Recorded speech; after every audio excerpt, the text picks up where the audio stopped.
ओम शांति। बाबा के महावाक्य हैं 19 मार्च 2024 के। बाबा की मुख्य शिक्षा है, मीठे बच्चे घड़ी घड़ी बाप और वर्षे को याद करो। मीठे बच्चे घड़ी घड़ी बाप और वर्षे को याद करो। बाप रूहानी सर्जन तुम्हें निरोगी बनने की एक दवा बताते हैं। बच्चे मुझे याद करो। बाप रूहानी सर्जन तुम्हें निरोगी बनने की एक ही दवा बताते हैं। बच्चे मुझे याद करो। प्रश्न है, अपने आप से कौन सी बातें करो तो बहुत मजा आएगा। बाबा जवाब दे रहे हैं, अपने आप से बातें करो। इन आंखों से हम जो कुछ भी देखते हैं वो तो सब खत्म हो ही जाना है। बस हम और बाबा ही रहेंगे। मीठा बाबा हमको स्वर्ग का मालिक बना रहे हैं।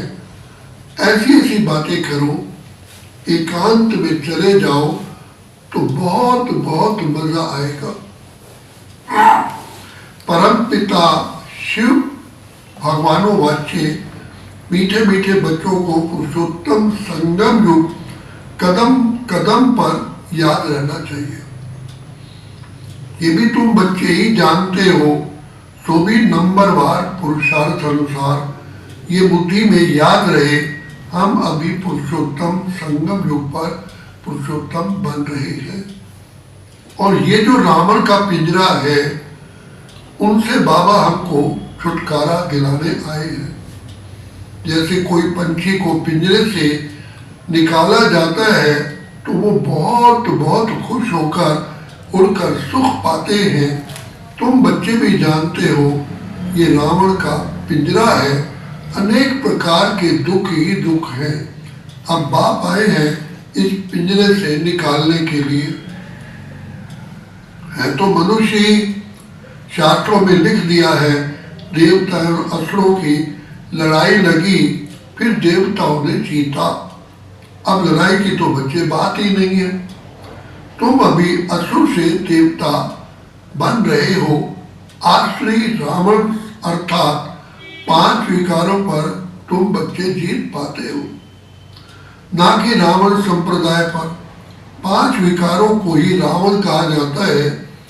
बाकी किसको जलाने आने की तो बात ही नहीं है। तुम बच्चे बड़े खुश होते हो। अभी हम ऐसी दुनिया में जा रहे हैं जहाँ ना गर्मी ना सर्दी, सदैव बसंत ऋतु ही रहती है। सत्यों, स्वर्ग की बसंत ऋतु अब आती है।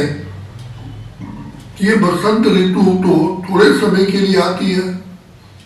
वह बसंत ऋतु तो तुम्हारे लिए आधा कल्प के लिए आती है। वहां गर्मी आदि होती ही नहीं है। गर्मी से भी मनुष्यों को दुख होता है, मर पड़ते हैं। इन सभी दुखों की बातों से छूटने के लिए हमको अविनाशी सर्जन बहुत सहज दवाई देते हैं। उस सर्जन के पास जाएंगे तो अनेक दवाइयां आदि याद आएंगी। या इस सर्जन के पास तो कोई दवाई ही नहीं। उनको सिर्फ याद करने से सब रोग छूट जाते हैं और दवाई आदि कुछ भी नहीं है। बच्चे कहते थे आज सेमिनार करेंगे, चार्ट कैसे लिखना चाहिए, बाबा की याद कैसे करना चाहिए, इस पर सेमिनार करेंगे। अब बाप तो तकलीफ नहीं देते हैं कि बैठ करके लिखो, कागज खराब करो, तुरंत ही नहीं रहती। बाप तो सिर्फ कहते हैं, मीठे बच्चे बुद्धि में बाप को याद करो। अज्ञान काल में बाप को याद करने के लिए चार्ट बनाया जाता है क्या? इसमें लिखा पढ़ी करने की वो जरूरत ही नहीं। बाप को कहते हैं, बाबा हम आपको भूल जाते हैं। कोई सुने तो क्या कहेंगे? कहते भी हैं हम जीते जी बाप के बने हैं। देखो, कहते भी हैं कि हम जीते जी बाप के बने हैं, क्यों बने हैं? बाप से विश्व की बादशाही का वर्षा लेने के लिए। फिर ऐसे बाप को तुम भूलते ही क्यों हो? ऐसा बाप जिससे इतना भारी वर्षा मिलता है, उनको तुम याद नहीं कर सकते हो? इतनी बार तुमने वर्षा लिया है, फिर भी भूल जाते हो। बाप से वर्षा लेना है तो याद भी करना है, दैवी गुण भी धारण करने हैं। लिखना क्या है ये तो हर एक अपने दिल से पूछे। नारद का भी मिसाल है, खुद कहते हैं बड़ा भक्त था। तुम भी जानते हो, जन्म जन्मांतर के हम पुराने भक्त हैं। हम मीठे मीठे बाप को याद कर कितना खुश होते हैं। जो जितना याद करते हैं वही लक्ष्मी नारायण को वरने के लायक बनेंगे। जब कोई गरीब का बच्चा जाकर शाहूकार की गोद लेता है तो कितना खुश होता है। बाप को और प्रॉपर्टी को ही तो याद करते हैं। यहाँ तो बहुत है जिनको बेहद के बाप का बच्चा बन राजाई लेने का भी अक्ल नहीं आता है। वंडरफुल बात है। जो बाप स्वर्ग का मालिक बनाते हैं उनको याद नहीं कर सकते। बाबा बच्चों को अडॉप्ट करते हैं, ऐसे बाप को याद ना करना ये तो वंडरफुल बात है। घड़ी घड़ी बाप और प्रॉपर्टी याद आनी चाहिए। बाप कहते हैं मीठे मीठे सिकिलते बच्चों, तुमने बुलाया ही है अडॉप्ट करने के लिए। बाप को बुलाया है ना, बुलाया जाता है ना। बाप ही स्वर्ग की स्थापना करते हैं, स्वर्ग का वर्षा देते हैं। तुम पुकारते भी हो बाबा, हम पतितों को आकर के गोद में लो। आप ही कहते हो हम पतित हैं, कंगाल हैं, शीची कौड़ी तुल्य है। बेहद के बाप को तुम भक्ति मार्ग में पुकारते रहते हो। अब बाप खुद कहते हैं भक्ति मार्ग में भी तुमको इतना बच्चे दुख नहीं था। अभी मनुष्यों को कितना दुख है। बाप आए हैं तो जरूर विनाश का ही समय होगा। तुम जानते हो इस लड़ाई के बाद फिर हम कितने जन्म, कितने वर्ष लड़ाई का नाम ही नहीं रहेगा। कभी लड़ाई लगेगी ही नहीं, ना कोई दुख रोग आदि का नाम होगा। अभी तो कितने ढेर बीमारियां हैं। बाप कहते हैं मीठे मीठे बच्चों, मैं तुमको सभी दुखों से छुड़ा दूंगा। तुम याद ही करते हो, हे प्रभु, हे भगवान, आकर हमारे दुख दूर करो, हरो, सुख शांति दो। ये दो चीजें हर एक मांगते हैं। यहाँ है ही अशांति। शांति के लिए जो राय देते हैं उन्हों को प्राइज मिलती रहती है। बेचारों को मालूम ही नहीं है कि शांति कहाँ किसको जाता है। शांति तो मीठे बाप के सिवाय और कोई द्वारा मिल ही ना सके। कितनी तुम मेहनत करते हो समझाने की, फिर भी समझते नहीं है। तुम गवर्नमेंट को भी लिख सकते हो, मुफ्त क्यों पैसे बर्बाद करते हो। शांति का सागर तो एक ही बाप है, वही विश्व में शांति स्थापन करते हैं। गवर्नमेंट के हेड्स को अच्छे से कागज पर रॉयल्टी से चिट्ठी लिखनी चाहिए। कोई अच्छा कागज देखकर समझते हैं कि शायद ये किसी बड़े आदमी की चिट्ठी है। बोलो, विश्व में शांति जो तुम कहते हो क्या पहले कभी हुई जो फिर उस प्रकार मिले? जरूर कभी मिली होगी ना। तुमको मालूम है, तुम तिथि तारीख सब लिख सकते हो।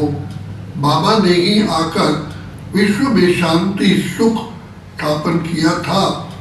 वह सत्युग का समय था।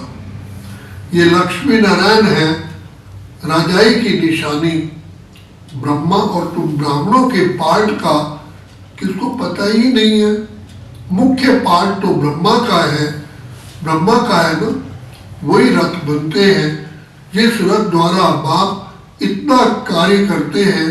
नाम ही है पदम सौभाग्यशाली रथ। विचार करो कैसे किसको समझाएं। मनुष्यों को कितना नशा है। अब तुमको बाप का ही परिचय देना है। ज्ञान तो है ही, सिर्फ ज्ञान सागर बाप के पास।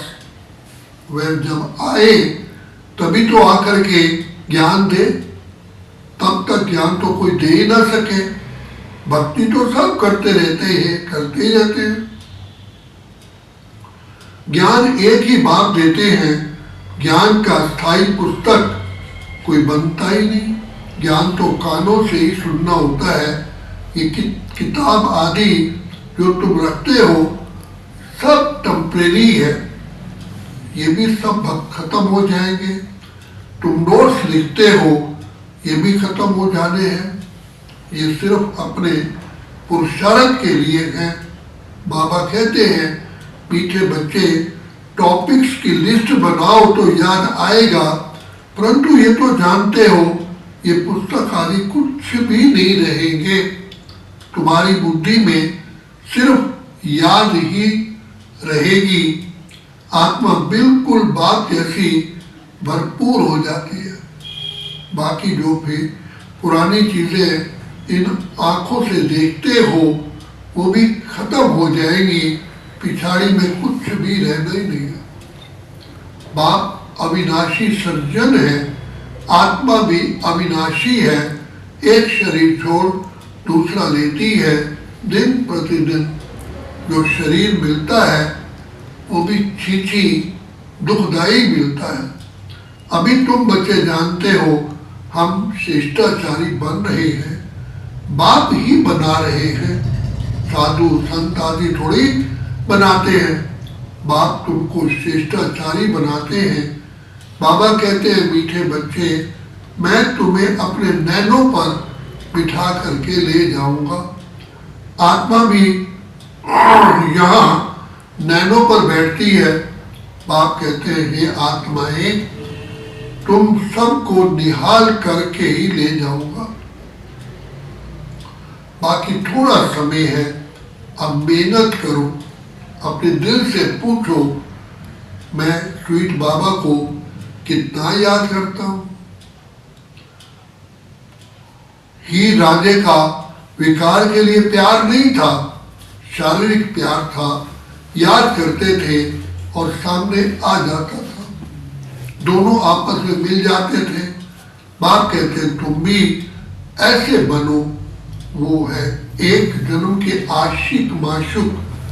तुम तो बच्चे जन्म जन्मांतर के हो। ये बातें इस समय ही होती हैं। आशिक माशुक का अक्षर भी स्वर्ग में नहीं है, वह भी पवित्र बनते हैं। मनसा में भी ख्याल आते हैं, सामने देखा और खुश हुए। तुम बच्चों को देखने की तो कोई चीज ही नहीं। इस समय तुम सिर्फ अपने को आत्मा समझो और माशुक बाप को याद करो। आत्मा समझ बाप को बहुत बहुत खुशी से प्यार से याद करना है। बाप समझाते रहते हैं मीठे बच्चे भक्ति मार्ग में तुम ऐसे मेरे आशिक थे, माशुक पर कुर्बान जाते थे।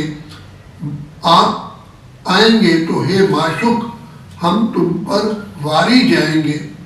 अब माशुक आया हुआ है सबको गोरा बनाने, जो जैसा है ऐसा ही तो बनाने की कोशिश करते हैं ना। तुम गोरा बनते हो तो शरीर भी गोरा ही मिलेगा। आत्मा में ही खाद पड़ती है। अब तुम मुझे याद करो तो खाद निकल जाएगी। यहाँ तुम बच्चे आते हो, एकांत बहुत अच्छी है। पादरी लोग भी पैदल करते हैं, एकदम शांत में रहते हैं। माला हाथ में रहती है, कोई को देखते भी नहीं है। धीरे धीरे चलते रहते हैं। वो लोग क्राइस्ट को याद करते रहेंगे, बाप को तो जानते ही नहीं। मेरे लिए तो कह देते नाम रूप से न्यारा है। अब बिंदी है तो देखेंगे क्या, बिंदी को कैसे याद करें, किसको पता ही नहीं है। तुमको तो बच्चे अभी मालूम पड़ा है तो तुम आते हो। मधुबन का तो गायन है, ये है सच्चा सच्चा मधुबन जहाँ तुम आते हो। जितना हो सके तुम एकांत में याद में रहो, किसको भी देखो ही नहीं। ऊपर छत तो पड़ी है बाबा की, सवेरे याद में सवेरे छत पर चले जाओ, बड़ा मजा आएगा।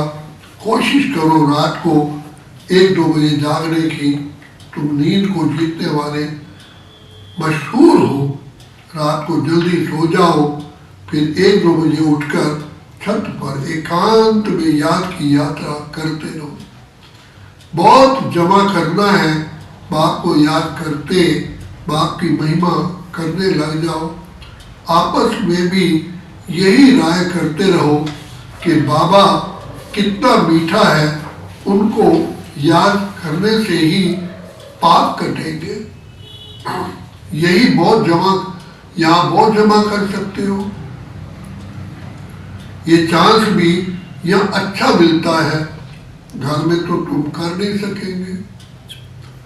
फुर्सत ही कहाँ रहती है, दुनिया का वाइब्रेशंस, वातावरण बहुत बहुत खराब रहता है, वहाँ इतनी याद की यात्रा नहीं रहती। अब इसमें लिखने की क्या बात है, आशुक लिखते हैं क्या, अंदर में देखो हमने किसी को दुख तो नहीं दिया, कितनों को याद दिलाया। यहाँ हम आते हैं जमा करने, तो यहाँ कोशिश करो ऊपर छत पर एकांत में जाकर बैठो, खजाना जमा करो। और ये समय है ही जमा करने का। 7 रोज 5 रोज आते हो, मुरली सुनकर जाए, एकांत में बैठो। यहाँ तो घर में बैठे हो, बाप को याद करो तो तुम्हारा बहुत बहुत जमा हो जाएगा। बहुत माताएं बंदेलियाँ हैं, याद करती हैं शिव बाबा, बाबा हमें बंधन से छुड़ाओ। विकार के लिए कितना मारते हैं, खेल दिखाया है ना, द्रौपदी ने के चीर हरे, तुम सब द्रौपदियाँ हो ना। तो बाप को याद करते रहना है। बाबा युक्ति तो बहुत बतलाते हैं, इसमें स्थान आदि की भी बात नहीं रहती। हाँ, अगर लैट्रिन में जाना होता है तो स्थान जरूरी है। मनुष्य तो स्थान के समय भी किसी देवता या भगवान को याद करते हैं। मुख्य बात है याद की। ज्ञान तो बहुत मिला है, 84 जन्मों के चक्र का ज्ञान है। अपने अंदर में बैठ करके लिखो, अपने अंदर में बैठ करके देखो, अपने से पूछो, ऐसा मीठा मीठा बाबा जो हमको स्वर्ग का मालिक बनाते हैं, उनको सारे दिन में हमने कितना याद किया। मन भागता तो नहीं है, कहाँ भागेगा, दुनिया तो है ही नहीं, ये सब खत्म हो जाना है। हम और बाबा ही रहने वाले हैं। ऐसे ऐसे अंदर में बातें करो तो बहुत बहुत मजा आएगा। यहाँ जो भी आते हैं वह बहुत पुराने भक्त हैं, जो नहीं आते वह समझो कि आजकल के भक्त हैं। वह देरी से आएंगे। शुरू से भक्ति करने वाले जरूर बाप से वर्षा पाने आएंगे ही आएंगे। ये गुप्त मेहनत है, जो धारणा नहीं करते हैं उनसे कुछ भी मेहनत होती ही नहीं है। यहाँ तुम आते ही हो रिफ्रेश होने, अपने से मेहनत करो। 1 हफ्ते में तुम इतना माल इकट्ठा कर सकते हो जो वहाँ 12 महीने में भी नहीं। यहाँ 7 रोज में सारी कसर निकाल सकते हो। बाबा राय देते हैं, अच्छा मीठे मीठे सिकिलते बच्चों प्रति माता पिता बाप दादा का याद प्यार और गुड मॉर्निंग रूहानी बाप की रूहानी बच्चों को नमस्ते। हम रूहानी बच्चों की रूहानी बाप दादा को याद प्यार गुड मॉर्निंग और नमस्ते। धारणा के लिए मुख्य सार है, एकांत में बैठ बाप को याद कर कमाई जमा करनी है, अपने अंदर चेक करना है याद के समय मन भागता तो नहीं है। हम कितना समय स्वीट बाप को याद करते हैं, हम कितना समय स्वीट बाप को याद करते हैं। सदा इसी खुशी में रहना है कि हमें बाबा ने रावण के पिंजरे से मुक्त कर दिया। अभी हम ऐसी दुनिया में जा रहे हैं जहाँ ना गर्मी है ना सर्दी है, जहाँ सदा ही बसंत ऋतु है। अब बाबा वरदान देते हैं, मीठे बच्चे मेरे को तेरे में परिवर्तन कर, मेरे को तेरे में परिवर्तन कर, बेफिक्र बादशाह बनने वाले खुशी के खजाने से भरपूर भव। मेरे को तेरे में परिवर्तन कर, बेफिक्र बादशाह बनने वाले खुशी के खजाने से भरपूर भव। जिन बच्चों ने सब कुछ तेरा किया वही बेफिक्र रहते हैं। मेरा कुछ भी नहीं, सब तेरा है, तेरा है, तेरा है। जब ऐसा परिवर्तन करते हो तब बेफिक्र बन जाते हो। जीवन में हर एक बेफिक्र रहना चाहता है, जहाँ फिक्र ही नहीं वहाँ सदा खुशी होगी। तो तेरा कहने से, बेफिक्र बनने से, खुशी के खजाने से भरपूर हो जाते हो। आप बेफिक्र बादशाहों के पास अनगिनत अकुट अविनाशी खजाने हैं जो सत्युग में भी नहीं होंगे। आप बेफिक्र बादशाहों के पास अनगिनत अकुट अविनाशी खजाने हैं जो सत्युग में भी नहीं होंगे। स्लोगन है, खजानों को सेवा में लगाना अर्थात जमा का खाता बढ़ाना। खजानों को सेवा में लगाना अर्थात जमा का खाता बढ़ाना। बाबा कहते हैं, मीठे बच्चे घड़ी घड़ी बाप और वर्षे को याद करो तो बाप रूहानी सर्जन तुम्हें निरोगी बनने की एक ही दवा बताते, बच्चे मुझे याद करो, बाबा से मीठी मीठी बातें करो, एकांत में चले जाओ तो बहुत मजा आएगा। अब बाबा हम बच्चों के प्रति एक आश रखते हैं, शिक्षा देते हैं, मीठे बच्चे सर्व प्राप्ति संपन्न बन बेफिक्र बादशाह भव। बाप दादा ने टाइटल दिया है बेफिक्र बादशाह, बेगमपुर के बादशाह। तो जब भी कोई ऐसी बातें आए तो आप बेगमपुर में चले जाना, अर्थात स्वर्ग में चले जाना, जहाँ ईश्वरीय नशा है वहाँ फिक्र हो ही नहीं सकता। बेफिक्र बादशाह, बेगमपुर के बादशाह बन जाते हैं तो आप सभी ईश्वरीय संपन्नता के खजाने वाले बेफिक्र बादशाह हो। क्या होगा, कैसे होगा, इसका भी फिक्र भी नहीं। त्रिकालदर्शी स्थिति में स्थित रहने वाले जानते हो जो हो रहा है वो सब अच्छा, जो होने वाला है वो और भी अच्छा। अच्छा। ओम शांति, ओम शांति, ओम शांति।